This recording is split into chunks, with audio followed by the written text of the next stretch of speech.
All right, y'all, for this video, I will be building a custom range cover.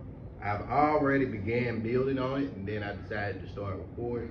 So I'm kind of just gonna go through, give the gist, and do the build. I've already got my sides cut out, so now I'm about to go into the process of dadoing the sides and then actually building it.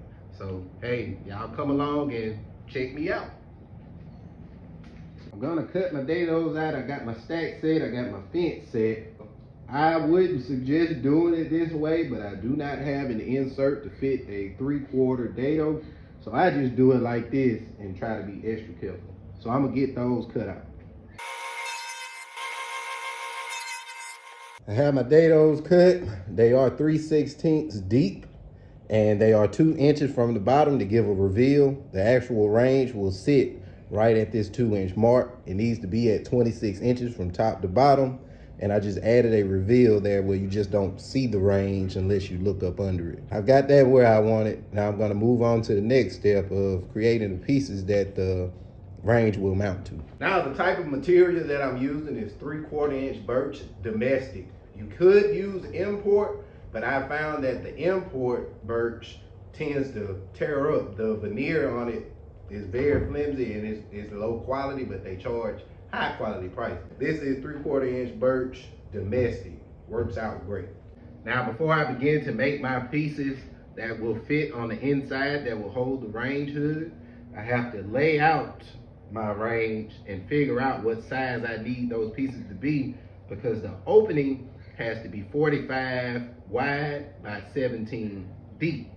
The best way I found to do that is I just take a stick, lay it out, get my marks for my measurements, and then I'll know what sizes I need to make those pieces for the range to mount to. Now that I have the strip that I need, I'm gonna be cutting down the ones that's going to bring my width to 51.5. That's the overall width it's supposed to be, but the strip is actually going to be shorter because you have to account for the sides and the 3/16 dado. So what I ended up with was 49 3/8 for the horizontal strips. I'm gonna cut those, and the strips for the depth will be the 17 that I need. All right, now that I've got my first strip cut, what I wanna do is what I call a double tap. Really, it's just a double check. I've got my layout here and I've got my marks where it's supposed to land. So I'm gonna take my piece, set it on my layout stick, line it up with the marks. You won't be able to see them on camera, but I'm gonna line it up with the marks, make sure it's where it needs to be.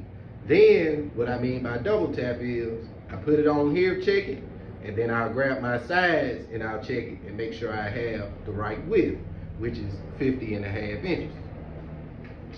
I got it in place to set it up, so I'm gonna check my measurement. 50.5. Now that I know that I have the measurement that I need, which is the 50.5, I can continue to cut out my hanging strips. Now that I have all my pieces cut, I have to make me some pocket holes to secure the depth pieces to the horizontal pieces. And I'm going to put some glue down in the dados, glue it all together, have those secured, and then I'm gonna secure the longer pieces from the side with some nails. I also have to edge band these and sand the pieces, and then I'll begin to put it together. All right, y'all, so I have my hanging strips done and on, and I also have my piece that's the top of it on that the panel will butt up to.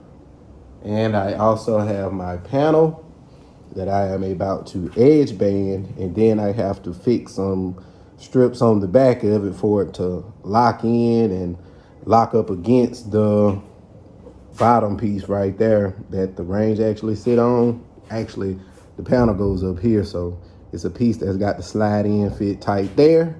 And there's also a piece that has to fit in under here. So that's what I'll be doing, and I'll get back with y'all in a minute. All right, so I'm gonna grab my top and show y'all my dry fit.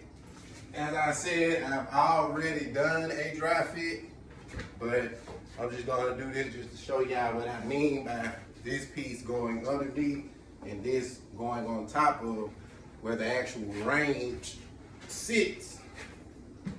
So you slide that in as such, and it pops in there and pretty much done. All right, y'all, well, that's all I have for y'all for this portion. I've got to get this to the paint shop, get it painted up, and then get it installed. On the next video, you'll see me probably painting it and then taking it in and replacing it with the one that I messed up on. But anyway, hey, I hope everyone is having a blessed, safe, and productive day. It's your main man, Cam the Carl, baby. Let's get it.